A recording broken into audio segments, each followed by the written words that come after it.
ایک بار پھر ناظرین، میں شاہانہ سسٹر سائرہ سمینہ کے ساتھ آپ کو سلام پیش کرتی ہوں، آپ کو ویلکم کرتی ہوں۔ میرات النساء کی ٹیم کی جانب سے آپ کا نہایت شکریہ ادا کرتی ہوں کہ آپ اپنے قیمتی وقت میں سے وقت نکالتے ہیں اور ہمارے پروگرام کو دیکھتے ہیں، سنتے ہیں اور بہت کچھ ہمارے ساتھ شیئر کرتے ہیں۔ اس کے لیے ایک بار پھر تھینک یو۔ سسٹر، جس طرح ہم نے گزشتہ پروگرام میں بات کی تھی خوشی کے حوالے سے، اور میں یہ کہوں گی 3 پروگرام ہم نے اسی پر کیے ہیں، اور یہ کوشش ہے کہ چوتھا پروگرام آخری ہو خوشی کے حوالے سے۔ بہت بڑا ٹاپک ہے، بہت کچھ جو ہے اور بھی ہم ڈسکس کر سکتے ہیں، مگر ہم نے کوشش کی ہے کہ ہم وہی باتیں آپس میں اور اپنے ناظرین کے ساتھ شیئر کریں جو ہماری ترقی کے لیے ہو، ہماری بڑھوتی کے لیے ہو، اور ہماری ساری کمی کمزوریوں کو دور کرنے کے لیے ہو۔ اس کے لیے سب سے پہلے خداوند کا شکر ادا کرتی ہوں، اور اس کے بعد خاص کر سسٹر آپ کا کہ آپ بہت تیاری کرتی ہیں، بہت ٹائم دیتی ہیں، اور پھر ہم یہ پروگرام کرنے کے قابل ہوتے ہیں۔ یہ صرف خداوند کا فضل ہے۔ بالکل بالکل، اس کے لیے اس میں کوئی شک نہیں ہے، سب کچھ خدا کی پاک ذات کی وجہ سے ہی ممکن ہے۔ ناظرین، ہم نے لاسٹ میں بات کی تھی سسٹر، جو ہمارا لاسٹ پروگرام تھا اس میں ہم نے جو ڈسکس کیا تھا، اس میں سے میں چاہوں گی کہ ہم اس کو تھوڑا سا ریپیٹ کریں اور تھوڑی سی اور اس پر بات کریں کہ ہم نے خدمت کے حوالے سے بات کی تھی کہ خدمت ایکچول ہے کیا۔ جو اگر بہت ساری خدمات ہیں، چاہے وہ کلام کے حوالے سے ہوں، خادمین ہوں جس طرح، یا کسی بھی شعبے میں سے تعلق ہو، خدمت ہوتی ہے، مگر جو لوگ خدا کے کلام کی خدمت کرتے ہیں وہ یہ سمجھتے ہیں کہ اب یہ میرا کام ہے، اس کے علاوہ میں نے اور کوئی ذمہ داریاں میری نہیں ہیں، میں نے صرف خدا کا کلام جو ہے وہ شیئر کرنا ہے۔ تو وہ گھر کی ذمہ داریوں سے، نوکری سے بھاگ کر جو ہے وہ یہ کام کرتے ہیں۔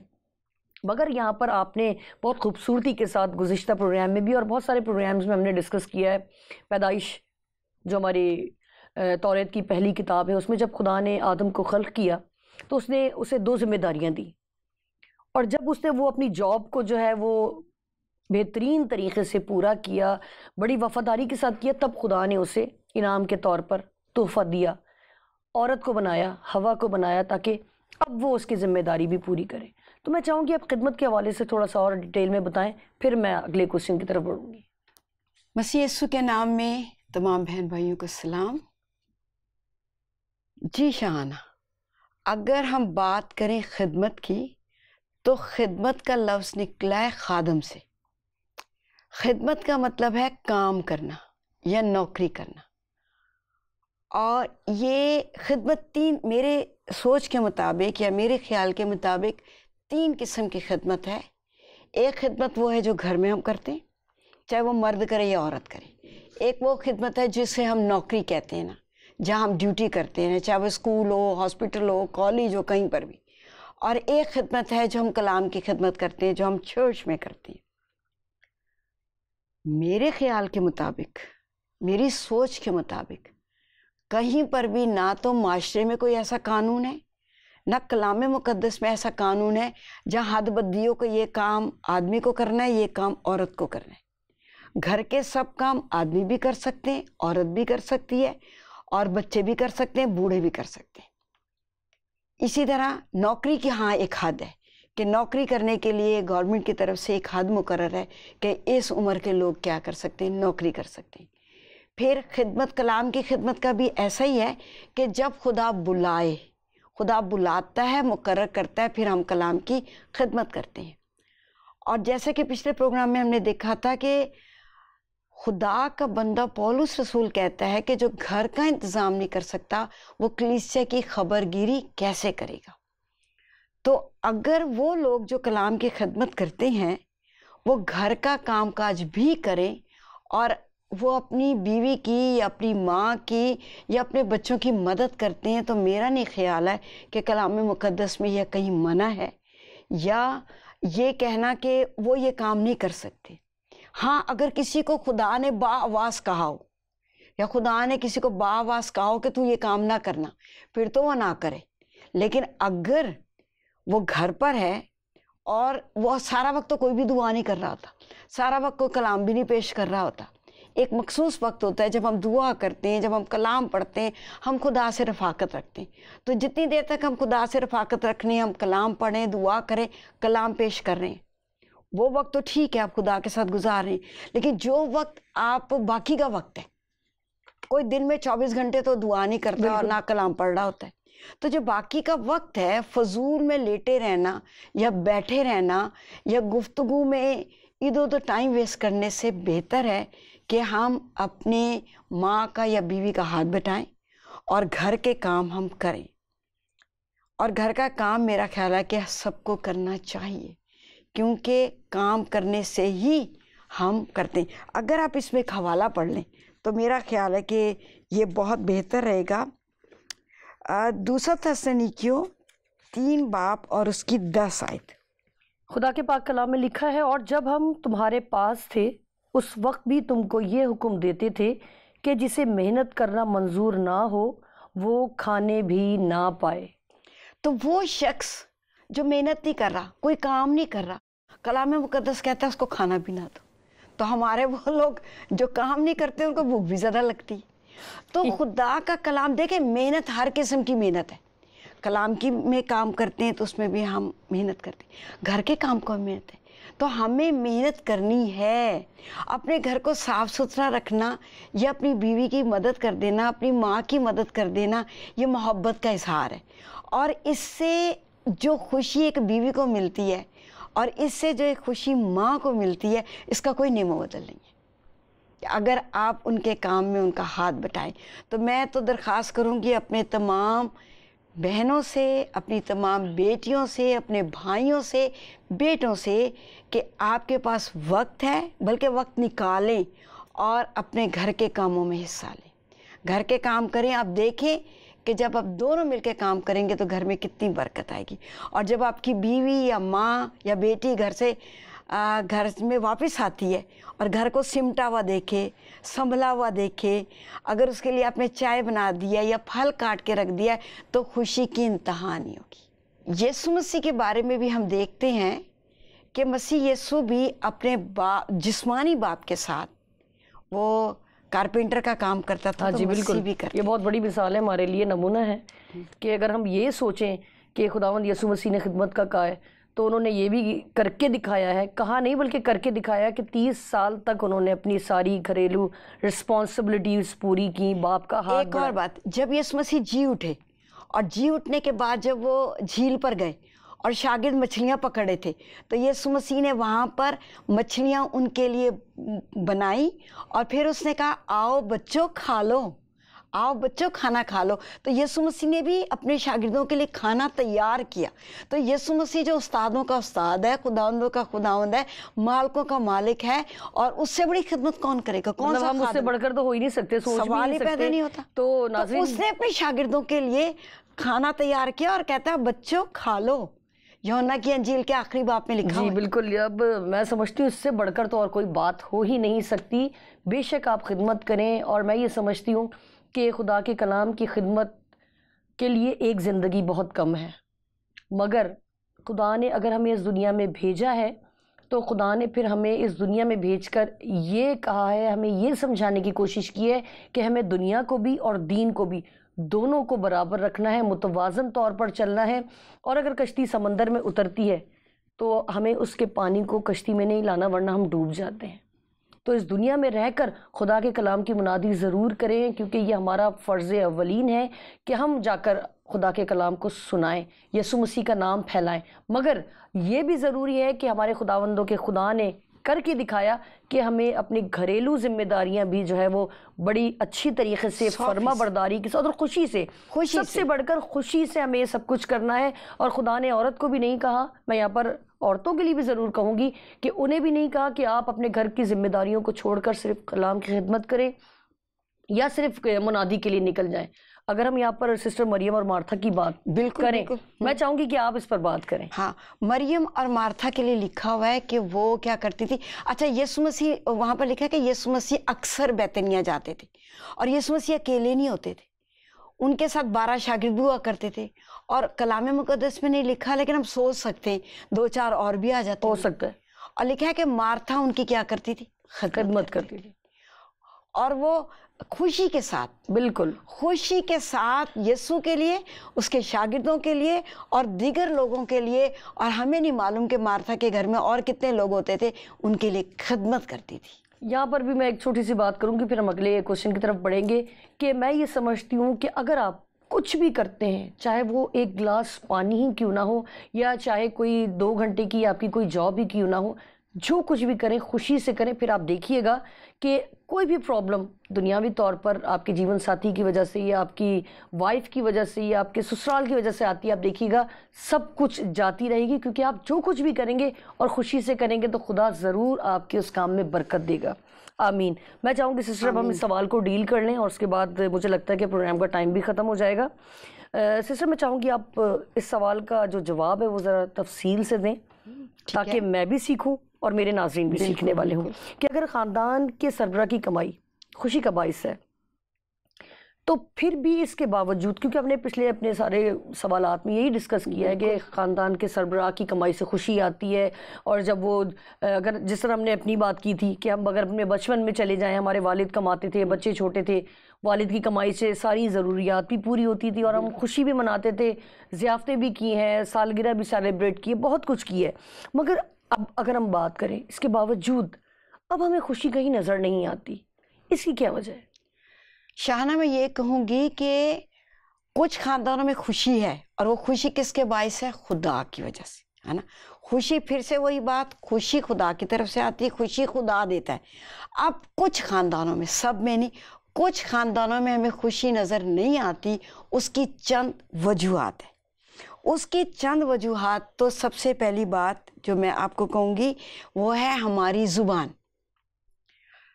گھر کے ہر فرد نوکری بھی کر رہے ہیں، اچھا گھر سمٹا ہوا بھی ہے، صفائی ستھرائی بھی ہوتی ہے، اور وہ عبادت بھی کرتے ہیں، وہ چرچ بھی جاتے ہیں، ان کا رشتہ بھی اچھا ہے. لیکن ایک بڑا مسئلہ ہے، وہ ہے ہماری زبان. آپ کو پتہ ہے جو ہمارا لب و لہجہ ہے اس سے بھی بہت سارے مسائل پیدا ہوتے ہیں. ہماری ٹون، کئی دفعہ ہمارا مقصد بھی صحیح ہوتا ہے، ہماری بات بھی صحیح ہوتی ہے، پر ہماری ٹون فرق ہوتی ہے، جس سے اگلے کو لگتا ہے کہ یا تو یہ مجھ سے لڑ رہا ہے، یا مجھ سے بدتمیزی کر رہا ہے، یا یہ کیا کر رہا ہے کہ مجھے طنز کر رہا ہے. وہ ہماری ٹون ہے. اور ہو سکتا ہے کہ جو بات کر رہا ہے اس کو کوئی ایسا مسئلہ نہ ہو. تو ہم گھر میں کیسا لب و لہجہ استعمال کرتے ہیں. اچھا غصہ ہمیں کسی پہ ہوتا ہے، نکالتے ہیں ہم کسی پر، یہ بھی ایک بات. اور سب سے زیادہ ہم اپنے بچوں سے گفتگو کرتے ہوئے کیا لب و لہجہ استعمال کرتے ہیں، کیونکہ جو لب و لہجہ ہم بچے کے ساتھ استعمال کرتے ہیں بچہ وہی سیکھتا ہے. ایک طریقے سے گھر میں ہم ٹریننگ بھی کر رہے ہیں بچے کی. یہی بات ہم سننے میں آتی نا، ماں کی گود جو ہے پہلی درسگاہ ہے. کیونکہ بچہ گھر میں بچے موجود ہیں، ہے نا. سارا وقت تو بچے اسکول بھی نہیں گئے. بالکل. جب ہم اپنی ساس سے بولتے ہیں کیا ٹون ہے، جب ہم اپنے شوہر سے بولتے ہیں ہماری کیا بیٹیاں وہی چیزیں جو ہے نا وہ سیکھ رہی ہوتی ہے، اور بیٹیاں بیٹے دونوں. بالکل شوہر کا جو ٹون ہوتا ہے وہ بیٹا اڈاپٹ کر رہا ہوتا ہے کہ وہ شادی کے بعد اسی کو ہی اپلائی کرے گا. بالکل صحیح کہہ رہی ہیں. بالکل. تو ہمارا جو لب و لہجہ ہے نا، ہماری جو گفتگو ہے، وہ بھی بہت بڑی اہم وجہ ہے ہمارے گھر میں خوشی نہ لانے کی. کئی دفعہ یہ ہوتا ہے کہ گھر میں کوئی اچھا پروگرام ہو رہا ہوتا ہے، شوہر کوئی ایسی بات کر دیتا ہے کہ بیوی کو غصہ آ جاتا ہے، یا بیوی کوئی ایسی بات کر دیتی ہے کہ اس کو غصہ آ جاتا ہے، یا یہ دونوں نہیں کرتے کوئی اور کر دیتا ہے. تو سارا ماحول، گھر کی جو خوشی ہوتی ہے نا، وہ صرف اس کہنے کی وجہ سے وہ ساری خوشی برباد ہو جاتی. اور کلام مقدس میں لکھا ہے کامل شخص وہ ہے جو باتوں میں خطا نہ کرے. کیا خوبصورت. ہمارے لفظ، ہمارے جملے، ہماری باتیں ہماری خوشیوں میں بہت بڑی رکاوٹ ہے. اگر اسی میں آپ ایک دیکھیں امثال کی کتاب 25واں باب اس کی 15ویں آیت میں کیا خوبصورت خدا کا بندہ کہتا ہے. 25 باب 15 آیت، امثال 25واں باب 15. خدا کے کلام میں لکھا ہے تحمل کرنے سے حاکم راضی ہو جاتا ہے اور نرم زبان ہڈی کو بھی توڑ ڈالتی ہے. یہاں دو باتیں، تحمل کرنا. کئی دفعہ ہم جلد بازی کرتے ہیں. ہاں جی. ہم جو بات ہمیں اس وقت نہیں کہنی چاہیے ہم وہ کر دیتے ہیں. ہم تھوڑا سوچتے نہیں. بزرگ کہتے ہیں پہلے سوچو پھر بولو. اور ہم سوچتے نہیں ہیں، بس ہم جذبات میں بول جاتے ہیں، بعد میں پچھتاتے ہیں پھر. اور بعد میں کہتے ہیں کہ میں نے، اور یہ میرے ساتھ بھی کئی دفعہ ہوا کہ میں کوئی بات کر جاتی ہوں پھر بعد میں سوچتی ہوں کہ نہ کرتی تو اچھا تھا. ہو سکتا ہے آپ کے ساتھ بھی ہوا. بے شک بالکل. سب کے ساتھ، میں سمجھتی ہوں یہ بات سب کے ساتھ ہوتی ہوگی. سب کے ساتھ کہ ہم کہتے ہیں کہ کہہ دیتے ہیں اور بعد میں پچھتاتے ہیں. بالکل. یہ بات ہم نہ کرتے تو اچھا تھا. تبھی کہتے ہیں پہلے سوچو پھر بولو. ہم سوچتے نہیں, پہلے بولتے بعد میں سوچتے, بعد میں سوچتے ہیں تو غلط ہو گیا محاورہ. تو پھر کیا لکھا, تحمل کرنے سے, سوچنے سے, بات کو تھوڑا برداشت کر لینے سے فوراً جواب نہ دیں, کور ہو جاتی ہیں. بالکل. اب جواب, اگر کسی نے کوئی آپ سے بات کر بھی دی ہے تو ہم تھوڑی دیر خاموش ہو جائیں. مگر پتہ کیا, ہم یہ کہتے ہیں جب تک جواب نہ دے لیں تو ہمیں سکون نہیں آتا. ہاں, سکون نہیں آتا. تو اگر ہم جواب نہ دیں, تھوڑا پی جائیں, برداشت کر لیں, تو بہت سارے مسائل جو ہے نا ان کا حل ہو جاتا ہے. پھر دوسری بات لکھیے, نرم زبان ہڈی کو توڑ دیتی. وہی بات جو آپ نے غصے میں کہنی ہے, وہی بات جو آپ نے کسی کو لگا کے کہنی ہے, ہم کہتے ہیں لگا کے لگا کے کہنی ہے, وہی بات اب نرمی سے کر دیں. خاص طور پہ یہاں پر میں بات کہوں گی بیٹیوں سے, بالکل, جن کی نئی شادی ہوئی ہے یا جن کے شادی کے شروع دن ہے, کیونکہ شادی کے شروع کے دن ہوتے ایڈجسٹمنٹ, ہے نا, آپ ایک دوسرے میں ایڈجسٹ ہو رہے ہوتے ہیں. تو اس میں نہ تو لڑکی پورے طور پہ جانتی ہے لڑکے کو, نہ لڑکا جانتا ہے پورے طور پہ لڑکی کو, اور نہ وہ گھر والوں کو ہم سمجھتے ہیں. تو شروع کے چند سال جو ہوتے ہیں نا, وہ ہم ایک دوسرے کو پرکھتے ہیں. ان دنوں میں ہم نرم زبان کا بہت زیادہ استعمال کریں. اگر شوہر کو غصہ ہے تو بیوی کچھ دیر خاموش ہے, وہ کتنی بھی صحیح ہے تو بھی وہ کیا کرے, خاموش رہے. آپ کو یاد ہوگا سسٹر کہ ہم نے ایک پروگرام کیا تھا, اس میں ہم نے یہی بات کی تھی کہ لڑکی اور لڑکے کو سمجھنے کے لیے, ایک دوسرے کو جاننے کے لیے جو ہے وہ بڑی تحمل کے ساتھ, مگر میکے سے ہی, شادی سے پہلے ہی اس کا مائنڈ بنا دیا جاتا ہے, دیکھو تمہاری نند کی شکل بہت تیز ہے, بہت تیز ترار ہے, اس سے بچ کے رہنا, اس سے زیادہ دوستی نہیں کرنا. مطلب اگر یہ مائیں, میں سمجھتی ہوں غلط گائیڈ کرتے ہیں, وہی نا, اگر ماں باپ یہاں پر ماں, کیونکہ مائیں جو ہیں وہ بیٹیوں کی بہت کلوز ہوتی ہیں, دوست ہوتی ہیں, اور خاص کر جب بیٹی کی شادی ہو رہی ہوتی ہے تب وہ بہت کچھ اسے سکھا رہی ہوتی ہے. تو اگر یہاں پر بڑی سمجھداری کے ساتھ, بڑی محبت کے ساتھ اگر ہم بیٹیوں کو یہ سکھائیں کہ بیٹی آج کے بعد تیرا گھر وہی ہے, آج اگر تو مجھے یہاں ماں کہتی ہے اور تم اس سے ہر چیز برداشت کرتی, دیکھیں جو جس ماں نے پیدا کیا ہوتا ہے نا, اس کی ہم ڈانٹ بھی برداشت کر لیتے ہیں, اس کا غصہ بھی برداشت کر لیتے ہیں, اس کے تانے بھی برداشت کرتے ہیں, اور پلٹ کر جواب بھی نہیں دیتے, سوچتے بھی نہیں ہے کہ سوچتے نہیں کیا. مگر جب وہی ماں جب ساس کے روپ میں ہوتی ہے تو ہم, اس نے کہا تو کہا کیسے, شوہر کے الگ کان, کیونکہ وہ جو ابھی آپ جو بات کر رہی ہے اسٹارٹنگ کے ڈیز کی, ایڈجسٹمنٹ کی, ایک دوسرے کو سمجھنے کی, پرکھنے کی, اگر وہاں پر یہ باتیں بیچ میں آ جائیں تو پھر اگر نرم زبان آ جائے تو لائف سمجھے جنت ہے. مگر اگر آپ نے اس کا اپوزٹ کر دیا اور شوہر کے کان بھرنے شروع کیے, کچھ شوہر بھی ایک ٹائم تک شوہر ہے, ایک ٹائم تک بیٹا بھی ہے, مگر جب وہ اس کو لگے گا کہ یار یہ غلط مجھے گائیڈ کیا, تو سمجھے آپ کی لائف برباد ہے, آپ کا گھر برباد ہے. اور یہ قانون سب پر لاگو ہے, بالکل, ہر مرد پر بھی, ہر عورت پر بھی, ایون بچے پر بھی, ساس پر بھی, بہو پر بھی, داماد پر بھی, بیٹے پر بھی, بیٹی پر بھی, سب پر نرم زبان. آپ بڑی سے بڑی بات, یہاں کلام مقدس کہہ رہا ہے تو 100% صحیح کہہ رہا ہے کہ نرم زبان ہڈی کو بھی توڑ دیتی ہے. آپ دیکھو جو بڑی بڑی ہڈیاں ہیں ان کو کیسے کتنا بھی پکائیں وہ نہیں گلتی, وہ نہیں ٹوٹتی, لیکن کلام مقدس کہتا ہے کہ نرم زبان ہڈی کو بھی کیا کر دیتی, توڑ دیتی. وہی بات جو اپنے غصے میں کہنی ہے وہ آپ حلیمی کے ساتھ, فروتنی کے ساتھ, اچھے لہجے میں, اچھے الفاظ کے ساتھ بولے, کسی کو برا نہیں لگتا. بالکل ہو نہیں سکتا کہ آپ کی بات کو کوئی نہ مانے. تو ہمارا لہجہ کہ ہم کس طریقے سے گھر میں بات کرتے ہیں, ایک تو یہ خوشیوں میں بہت بڑی رکاوٹ ہے, کیونکہ جب ہم کسی سے سخت لہجے میں بات کرتے ہیں, طنز کرتے ہیں, تو آپ دیکھیں اس کے تیور فوراً بدل جاتے ہیں. بالکل, اور وہ خوشی جو اندر ہوتی ہے وہ ایک دم میں ختم ہو جاتی. ایک تو یہ بات ہے. دوسری بات ہے, گھر میں کوئی شخص زیادہ کام کرتا ہے اور کوئی شخص کم کام کرتا ہے. گھر میں اگر 5-6 لوگ رہتے ہیں نا, اگر بڑی بہن ہے تو میں بھی ساری ذمہ داری اس پر ہے, میں بھی ماں ہے ساری ذمہ داری ماں پر ہے, میں بھی بیوی ہے ساری ذمہ داری اس پر ہے. بل جمع کرانے تو اسی ایک بندے نے کرانے, سودا لے کے آنا ہے تو اسی نے لے کے آنا ہے, اچھا جی نوکری کرنی ہے تو اسی نے کرنی ہے, گھر کے کام کاج کرنے اسی نے کرنا ہے, لینا دینا ہے تو کرنا ہے اسی نے کرنا ہے. تو کسی کے اوپر تو بہت زیادہ بوجھ ہے اور کوئی مزے کر رہا ہے, اس پر کچھ بھی نہیں, وہ شامل ہوا جائے ہر چیز میں. تو ہم گھر میں ذمہ داریاں بٹی ہوئی نہیں ہیں. جس گھر میں بھی, میں یہ نہیں کہہ رہی سب گھروں میں, کئی گھروں میں جہاں خوشی نہیں ہے وہاں پر ذمہ داریاں جو ہے نا وہ بانٹی نہیں گئی. اس کا ایک تلخ مزاجی کی ایک وجہ یہ بھی ہو سکتی ہے. 100%. جب آپ کو زیادہ کام کرنا پڑتا ہے, آپ تھکے ہوئے ہوتے ہو, تو آپ کو اچھی بات بھی بری لگتی ہے. ایسے یہ ایک وجہ یہ بھی, تبھی بھی آپ جو ہے نا غصے میں بولتے ہو. تو ہر خاندان کو ذمہ داری نبھانی چاہیے, ہے نا. 3 وقت کا کھانا ایک ہی شخص پکا رہا ہے. اگر گھر میں 2 فرد ہیں تو 1 وقت کا کوئی اور پکا لے. اگر صفائی بھی ایک ہی کو کرنی ہے, کھانا بھی ایک ہی کو پکانا ہے, برتن بھی ایک ہی کو دھونے ہیں, مہمانوں کو بھی ایک ہی کو دیکھنا ہے, تو باقیوں کی کیا کام ہے؟ اس میں سب کام کر سکتے ہیں. کیا مرد ہے, کیا عورت ہے, کیا بچہ ہے, کیا جوان ہے, سب کو کرنے کی ضرورت ہے. اگر میں تھوڑی دیر کے لیے اپنے گھر کے بارے میں بتاؤں, میرے 2 بچے ہیں. اب تو وہ دونوں بیاہے ہوئے ہیں نا, لیکن جب وہ دونوں گھر پہ تھے تو میں کپڑے دھوتی تھی نا, تو بیٹی کو کہتی تھی کہ ڈال کے آئے اوپر, اور بیٹے کو کہتی تھی کہ وہ اتار کے لائے, اور پھر بیٹی کو کہتی تھی کہ وہ طے کرے اور الماریوں میں رکھے. اب ہم 3 لوگوں نے ایک کام کیا ہے. میں نے کپڑے دھوئے ہیں, بیٹی نے کپڑے ڈالے ہیں اور طے کیے ہیں, اور بیٹا کپڑے چھت سے اتار کے لائے. 3 کام ہو گئے نا. ایک ہی کام تینوں نے کر لیا تو کسی پر بھی کیا نہیں لگا, بوجھ نہیں لگا.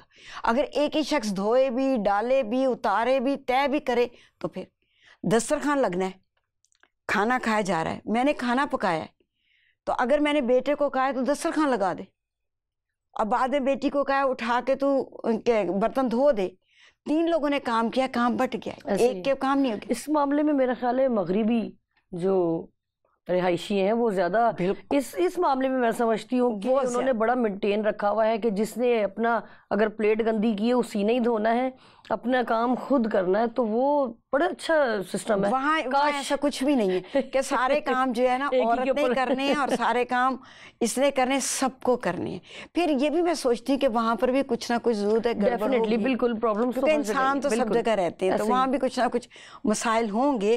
تو ایک سے کام مت کروائیں, ہر ایک کوئی اپنی ذمہ. جب سب کھانا کھا رہے ہیں, جیسے پہلے آپ نے آیت پڑھی, محنت, ہر کام میں محنت ہے, چاہے وہ گھر کا کام ہو, نوکری ہو, یا خدا کی خدمت ہو. تو پھر ہر ایک کوئی اپنی اپنی ذمہ داری نبھائے, ہر ایک کوئی اپنا اپنا کام کرے, تو پھر ایک کے اوپر ذمہ داری نہیں آئے گی. پھر ایک اور بات اس میں ہو سکتی ہے کہ بچوں کی تربیت. جب ہم بچوں کی تربیت نہیں کرتے, اور تربیت کرنے کا عمل جس دن عورت کنسیو کرتی ہے اس دن سے شروع ہو جاتا ہے, کیونکہ بنتا تو بچہ وہی ہے نا. اور اگر ہم, کیونکہ ابھی وقت نہیں ہے اور ہمارا ٹاپک جو ہے وہ خوشی پر ہے, تو اگر ہم بچے کی بناوٹ پہ بات کریں تو ہم اپنے ٹاپک سے ہٹ جائیں گے. تو وہ اسی دن سے شروع ہو جاتا ہے جب وہ بنتا ہے, اور وہ ماں کے پیٹ میں کلام مقدس کہتا ہے کہ ترتیب دے رہا ہوتا ہے, ہر اس کا مادہ بن رہا ہوتا ہے, تو اس وقت سے شروع ہو جاتا ہے. اس وقت ماں باپ کیا کرتے ہیں, اس وقت سے. پھر جب بچہ ہاتھ میں ہمارے آتا ہے اور وہ پیدا ہو جاتا ہے, اور پھر جو بولنے شروع ہو جاتا ہے, پھر وہ کچھ نہ کچھ کرنے شروع کر دیتا ہے, تو تربیت ہم کیا کر رہے ہیں, کیا ہم بچوں کو سکھا رہے. کیونکہ ہم تربیت نہیں کرتے تو بہت ساری باتوں میں بچے ہمارے لیے پریشانی کا سبب بنتے ہیں. اس کو بھی اگر ہم کلام مقدس میں سے دیکھیں تو امثال کی کتاب 29واں باب اور اس کی 17ویں آیت میں بہت اچھی بات لکھی ہے. اپنے بیٹی کی تربیت کر اور وہ تجھے آرام دے گا اور تیری جان کو شادمان کرے گا. وہی خوشی کی بات, شادمانی. گھر میں بچوں کی تربیت سے بھی شادمانی آتی ہے. بالکل لکھا ہے وہ تجھے آرام دے گا. ایک وقت ہوتا ہے ہم سب کام کاج کر سکتے ہیں, ایک وقت آتا ہے ہمارا جسم ہمارا ساتھ نہیں دیتا, تو پھر ہمیں آرام کون دے گا؟ بچے. تربیت کب کرنی ہے؟ جب بچہ, جب شروع سے. ہم تربیت کب شروع کرتے ہیں؟ جب وہ بگڑنے لگتا ہے. اور یہاں پر ایک بات اور کہوں, ہم شادی کے لیے بھی یہ کرتے ہیں. جو بچہ بگڑا ہوا ہے نا, ہم کہیں گے اس کی شادی کر دیتے ہیں, صحیح ہو جائے گا, صحیح ہو جائے گا. جب بنیاد, دیکھیں شادی کی بنیاد یہ نہیں ہے. خدا نے شادی کی بنیاد رکھی ہے کہ ہم ایک دوسرے کے ساتھ رفاقت رکھیں, اور لکھا ہے دولہا دلہن میں راحت پائے گا, خوشیاں سانجھی, دکھ سانجھے, ہر قسم کی برکت سانجھی, یہ ہے شادی. لیکن اگر ہم شادی کی بنیاد یہ رکھتے ہیں کہ یہ بگڑا ہوا ہے اور اس کو سدھارنے کے لیے شادی کر رہے ہیں, تو شادی کا مقصد ہی نہیں ہے, یہ بنیاد ہی غلط ہے. جب بنیاد ہی غلط ہوگی تو باقی عمارت خود بخود غلط ہوگی. پھر ہم اس کو سدھار نہیں سکتے.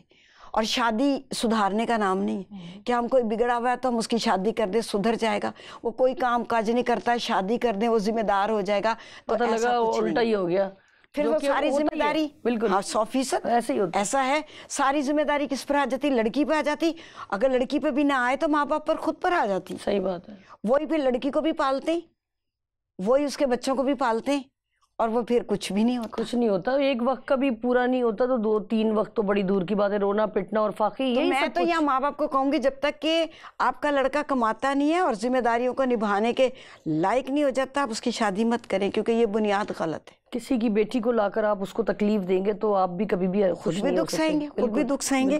تو پھر ہمیں تربیت کرنی ہے, اور یہاں پر تربیت کے لیے اگر اپنے بچے کو بیانا ہے تو ماں باپ کو کافی کچھ بچے کو سکھانے کی ضرورت ہے کہ کیسے اس نے بیوی کو رکھنا ہے, کیا اس کی ذمہ داریاں ہیں, کس طریقے سے اس نے اس کو آگے زندگی کو نبھانا ہے. ماں کو بھی بیٹی کو تربیت دینی ہے کہ کیسے جا کے سسرال میں رہنا ہے, بیوی شوہر کی کیا کیا ذمہ داریاں ہیں, پھر جب وہ ماں باپ بنتے ہیں ان کی کیا ذمہ داریاں ہیں. تربیت کا عمل تو بچے کے پیدا ہونے سے لے کر میں کہتی ہوں ساری زندگی چلتا ہے.